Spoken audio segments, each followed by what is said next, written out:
최재우에게 생성형 AI라. 동반자다. 내가 영어 공부를 해야 된다거나 혹은 뭐 때론 새로운 기술을 배워야 된다거나 할 때 네. 엔지니어 분들은 네. 반드시 이제 뗄래야 뗄 수 없는 그런 사이가 돼버린 것 같아서 저는 네. 동반자라고 하겠습니다. 알겠습니다. 여자친구 있으세요? 없습니다. 그게 더 중요하지 않습니까?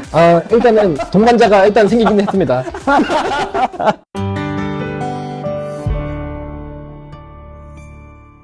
도입을 하려고 하시다 보면은 여러 가지 그런 도전 과제를 챌린지를 맞이하게 될 겁니다. 네. 먼저 이런 생성형 AI 도입을 할 때 이제 데이터보다는 생성형 AI에 많이 집중들을 하세요. 너도 나도 생성형 AI 있으니까 나도 한번 써봐야지. 맞아요. 그런 맞아요. 부분에 대해서 이제 그렇게 도입을 하려고 하시는 것보다 천천히 고민을 해보시면 좋을 것 같고요. 네. 남들 다 하니까 AI 도입해야지라고 하는 거는 전후가 바뀐 것 같아요.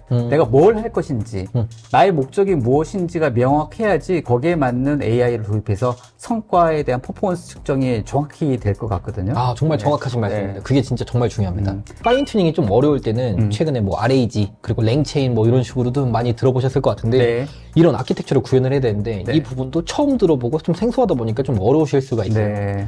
그리고 나서 이제 도입을 했다 하더라도 이제 할루시네이션과 이제 직접 마주하시게 될 텐데 할루시네이션이라고 하면 이제 LLM이 생성하는 좀 엉뚱한 답변, 네. 실제로는 존재하지 않는 답변 막 네. 이런 것들인데 네. 이런 것들을 어떻게 해결할 수 있을지 이런 부분에 대해서도 많은 걱정이 있으실 것 같습니다. 특히 이제 기업의 서비스를 이렇게 LLM을 이용해서 만들려고 했을 때는 기업의 서비스에서 할루시네이션이 발생한 문제가 심각하잖아요. 네, 맞습니다. 네. 아무래도 고객분들 대상으로 하는데 그게 할루시네이션이 발생해버리면은 기업 이미지에 큰 타격을 네. 입을 수도 있고 그리고 고객분들께서도 이 회사 왜 이래? 뭐 이미지가 좀 안 좋을 수도 있고 이러다 보니까 근데 이제 또 뭐 기업 내 이런 AI 전문 인력이 없다 하면은 생성형 AI 이것도 도입이 중요하죠. 어렵다고 생각을 하실 수가 있는데 네. 실제로는 파운데이션 모델들을 사용하시게 되면은 기업 내 AI에 대한 지식이 없어도 단순한 코딩만으로도 많이 하실 수가 있어서 그래요? 네, 아이디에이션이 가장 중요한 그런 분야라고 보시면 될 것 같아요. 네. 가장 많이들 원하시는 케이스 이렇게 세 가지고요. 네. 그래서 라지 랭귀지 모델을 직접 개발하고 싶다거나 LLM을 개발하고 싶다. 네, 본인들에 맞게. 네, 맞습니다. 네. 그런다거나 아니면 이제 파운데이션 모델들을 튜닝을 해서 사용을 하고 싶다거나 네. 그리고 이제 튜닝 없이 네. 사용을 하고 싶다거나 이렇게 그러네요. 세 가지 그러네요. 케이스가 있는데 오른쪽으로 보실수록 인력이랑 리소스가 감소를 하고요. 그러겠네요. 네. 그리고 나서 이제 가장 오른쪽에 있는 튜닝 없이 사용해야 하는 경우가 지금 최근에는 가장 많은 니즈를 가지고 있습니다. 네. 각각의 서비스들이 이제 계속 고도화가 되니까 바로 적용해서 쓸 만큼 이제 수준이 된 거죠. 맞습니다. 수준이 계속 올라가고 있다 보니 네. 그렇게 된 것 같아요. 그래서 가장 처음에 말씀드리고자 하는 부분은 이 파라미터를 설정하는 부분인데요. 이제 뭐 탑 K, 탑 P 하고 이제 템퍼러처, 온도라고 해가지고 뭐 이런 것들이 있는데 네. 이제 가장 주의 깊게 봐야 될 게 이 온도 부분인데요. 그래서 이제 1로 갈수록 이제 창의력 있는 답변을 해주기 때문에 내가 뭐 아이디에이션을 원한다거나 네. 이러면은 이 숫자가 조금 더 1로 가는 게 좋을 것 같습니다. 알겠습니다. 그러고 나서 이제 0으로 간다고 한다면 이제 주어진 컨텍스트에서만 답변을 해야 되는 되게 경우. 딱 정확하게. 맞습니다. 네네. 스트릭하게 답변 주는 거군요. 예, 맞습니다. 그래서 이제 저희가 뭐 문서 내에서 특정 해가지고 고객분들한테 딜리버리 해야 되는 경우, 정확하게 답변해야 되는 경우에 사용하시면 좋을 것 같아요. 알겠습니다. 0에서 뭐 1까지 가는 0.1, 0.15 막 이런 식으로도 테스트 가능합니다. 해보면서 아예 대답이 가장 적절한 형태로 세팅을 하는 거죠. 네, 맞습니다. 이제 RAG라고 하는 형태로 구현이 가능한데요. 이제 생성형 AI가 대학습된 데이터의 의존도가 좀 크기 때문에 이제 이것을 극복하고자 라지 랭귀지 모델한테 이제 답안지를 주는, 그러니까 참고지를 주는 그런 형태의 아키텍처라고 보시면 될 것 같은데요. 네. 이 질문과 그리고 이제 실제 데이터를 비교를 해가지고 가장 적합한 비슷한 네. 데이터를 찾아서 얘가 네. 찾아서 이제 LLM한테 전달을 하고 이 라지 랭귀지 모델은 한 번 더 이 데이터를 가공을 해서 사용자한테 주는 그런 한 일종의 파이프라인이라고 보시면 될 것 같은데요. 네. 할루시네이션을 크게 줄일 수 있고 네네. 그러다 보니까 이제 가장 최근에 많은 트렌드다라고 이렇게 말씀을 드렸던 것 알겠습니다. 같습니다. 최종 답변을 만들기 위해서 제일 중요한 게 이제 프롬프트 엔지니어링이고요. 뭐 일반적으로는 좀 많이 들어보셨을 만한 네. 게 제로샷 그리고 퓨샷 프롬프팅이나 그리고 뭐 리액트 뭐 이런 쪽은 좀 많이 들어보셨을 것 같은데요. 네. 제로샷 프롬프팅이 예를 들어 예시를 들어주는 겁니다. 뭐 퓨샷은 여러 가지의 이 질문엔 이렇게 답변을 해 얘한테 이제 미리 알려주는 거거든요. 제로샷 같은 경우에는 이제 질문과 답변에 대한 예시가 없기 때문에 이제 아이디에이션을 위한다고 한다면 이런 부분을 사용해 보시면 될 것 같고 그리고 이제 내가 특정 질문에 답변을 꼭 받아야 된다고 한다면 이제 퓨샷 프롬프트 엔지니어링을 사용해 보시면 좋을 것 같습니다. 그렇게 해서 이제 최종적으로 저희 콜로커스가 제안하는 생성형 AI AI 도입 권장사항이고요. 그러니까 네. 이제 업무 수행 중에 어떤 부분에 생성형 AI를 도입해보면 좋을지. 처음에 우리 했던 목적이 좀 명확해야 된다. 맞습니다. 그리고 실제로 이제 생각한 내용이 라지 랭귀지 모델을 통해 해결할 수 있는 영역인지를 파악하는 것이 매우 중요하고요. 네네네. 그리고 이제 이것을 위해서는 이제 쏟아져 나오는 생성형 AI로 생성한 답변이 100% 신뢰할 수는 없다라는 부분이고요. 네. 그러다 보니까 이제 충분한 검증 과정이 반드시 필요합니다.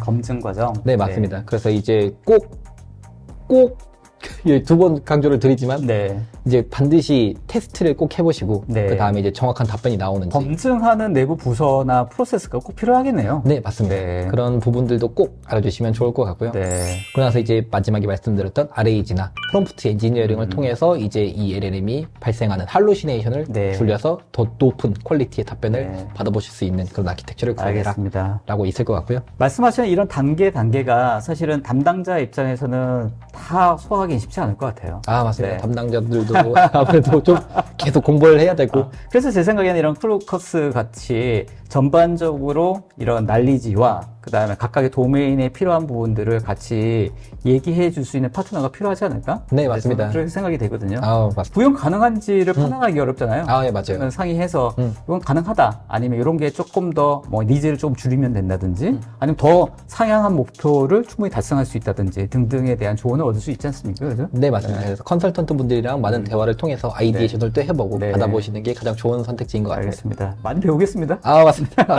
이게 구글 클라우드 베이스에 돌아가는 AI 모델인가요? 이렇게 생각해야 되겠죠? 네, 아무래도 이제 구글 클라우드 베이스에서도 사용할 수 있고, 또 그 밖에도 그냥 단순히 제미나이나 뭐 이런 텍스트 관련 부분만 뽑아서 사용하고 싶으시다면, 네. 구글 AI라고 하는 부분에서 API 키를 발급받으셔서 사용하실 수도 있겠습니다. 네.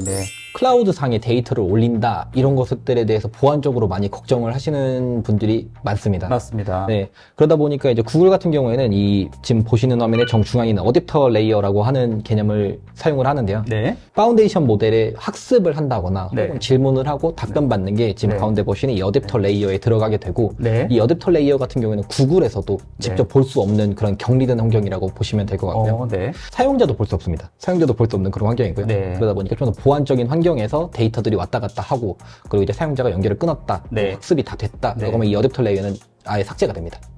네. 그래서 이제 보안적으로 좋고 그리고 이제 이렇게 사용됐던 데이터들이 네. 구글의 파운데이션 모델에 학습되지 않는다라고 이해를 해주시면 좋을 것 네. 같습니다. 알겠습니다. 네.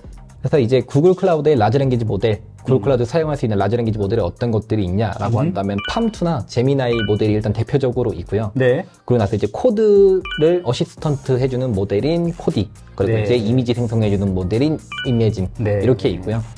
그러고 나서 이제 지금 가장 우측에 보시면은 텍스트 네. 바이슨 001 이렇게 있는데 네. 이게 구글 클라우드에서 사용하는 API 호출할 때 저 모델의 이름이거든요. 네. 가장 좌측에 있는 텍스트는 이 모델의 용도, 네. 뭐 텍스트 생성하는 모델 같은 경우에는 텍스트, 챗 모델 같은 경우에는 챗, 뭐 이런 식으로 들어갈 거고요. 네. 바이슨 같은 경우에는 지금 그 바이슨 아래 보시면은 이렇게 사이즈별로 있거든요. 네. 그래서 이게 사이즈, 그리고 네. 001은 버전 이렇게 네. 보시면 될 것 같습니다. 사이즈가 이제 여러 가지 선택할 수 있는 게 구글 클라우드의 라지 랭귀지 모델의 장점이라고 볼 수 있는데요. 그래서 팜2 같은 경우에는 가장 작은 사이즈인 게코부터 그냥 큰 사이즈인 유니콘까지 총 4가지의 사이즈가 존재를 하고 있고요. 그러니까 사용자가 현재 입장에서는 본인의 서비스나 데이터의 어떤 용량과 이걸 판단해서 어떤 LLM 모델을 사용할지를 판단하면 되는 거군요. 현재로는. 맞습니다. 답변에 아무래도 속도도 좀 있다 보니까. 속도도 있고. 네. 네. 그러다 보니까 이제 본인들의 서비스의 특성을 한번 고려해보고, 네, 당연히 뭐 상의하고 하셔야겠지만, 거기에 맞춰서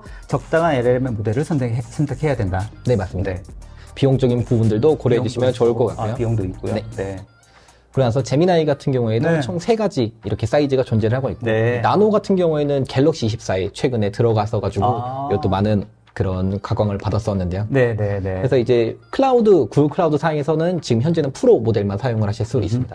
저번 달에 제미나이 1.5 프로가 공개가 되면서 많은 네. 관심을 또 이것도 받았었는데 맞습니다. 근데 이제 최대 100만 토큰까지 처리할 수 있는 굉장히 네. 강력한 네. 그리고 거대한 모델이라고 보시면 될 것 같고요. 뭐 1시간짜리 영상 그리고 11시간짜리 오디오 네. 그리고 이제 100만 토큰이라고 했을 때 네. 이제 감이 잘 안 오신다고 맞아요. 한다면 네. 근데 이제 해리포터 소프트웨어가 영문판이 있잖아요. 네네. 그게 약 7권이 되는데 네. 이 7권의 데이터를 몇 번이나 읽어도 되는 양이 100만 토큰입니다.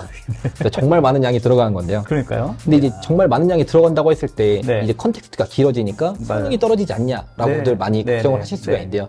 구글에서 발표한 이 논문에 따르면 니드리너 헤이스택이라는 검증을 통했거든요. 네. 모래사장에서 바늘 찾기 뭐 이런 네. 느낌인데요. 네. 그래서 이제 데이터 안에 바늘에 해당하는 좀 엉뚱한 데이터나 좀 독특한 데이터를 넣어가지고 이 데이터를 잘 찾아내는지 확인하는 그런 검증을 통해서 이제 재현율이 약 99.7%에 달할 정도로 네. 뛰어나다라는 네. 것은 결과를 발표를 했었습니다. 알겠습니다. 이 100만 토큰이라고 하는 거 입력을 해도 저 정도의 성능을 보여줬다 이런 말씀이신 거죠? 네, 맞습니다.